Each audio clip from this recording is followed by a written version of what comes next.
Now, in Mombasa, Azimio la Umoja One Kenya leader Raila Odinga has been on a Meet the People tour, and he attended church service at the SCK Memorial Church alongside Mombasa Governor Abdul Samad Sharif Nasir. And TV's Sydney Chizima is there for us. Good afternoon, Sydney. All right, thank you very much. Azimio One Kenya, Raila Odinga has just attended a church service here at the Mombasa Memorial Cathedral, where he has joined fellowship members here just to attend a church service here. And he has addressed a myriad of issues and touched on three main issues, breaking down some issues to do with the cost of living, saying that Kenyans should brace themselves and tighten their belts because as the government tries to find in a solution. And I can just see on my left here, the Azimio One Kenya leader is here, and maybe if you could just get him to give us a brief on what he expects from the government just right now. Karim, maybe you could go this way. Here is the ODM leader, Raila Odinga. Just a moment.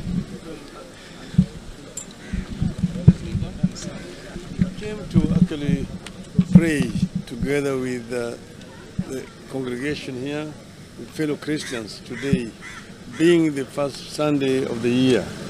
And we are actually very delighted to have met so many of our followers here. This church is a church with which we have a very special relationship. We all the time come here when we are around here at the coast. And we've been working together with them to help them with some of these development projects that we have here today. We have had also opportunity to meet with the youth or members of the church here, and we're just encouraging them to continue to do good for the society. We're encouraging the youth because, as you know, the youth in our society have got a very important and special role to play in terms of contributing towards development of our society. So we are happy to have been here, to have fellowshipped with Christians, and I want to wish our nation all the best. I mentioned that we are going through serious challenges carried forward from last year.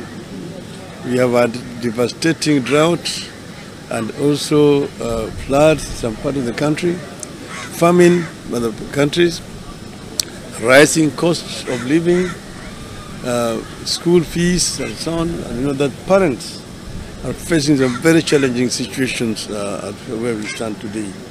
But we say that we hope things will improve this year. I also say that I'm not yet pronouncing myself about certain things that are being said around. I've also actually requested other politicians to desist from politicizing the church service. That when we go to the church, we go to pray. When we want to talk about politics, we get out of the church and then talk politics. We should not be given government programs or the government is doing in the church. That is politics. Let us go and pray with Christians and talk about the politics outside the church. So I will be talking, as I mentioned, to Kenya after St. John's has spoken. Say that there's a gospel according to St. Matthew, gospel according to St. Mark, gospel according to St. Luke, and finally gospel according to St. John. St. John will speak about bombers. Then I will speak thereafter. Thank you very much. You recently said you want to clean up of ODM and your deputy party leader has been missing. Are you losing the grip of Coast Region? What did you say? What does you say? Your deputy party leader is missing. Hassan Joho is missing from politics. No, Hassan Joho is out of the country. He's out of the country, but he's going to come back. I talk to him all the time. Even this week I'll talk to him. He will be coming, and when he comes, he's going to join the party and make his contribution. Yeah, the ODM is very much united.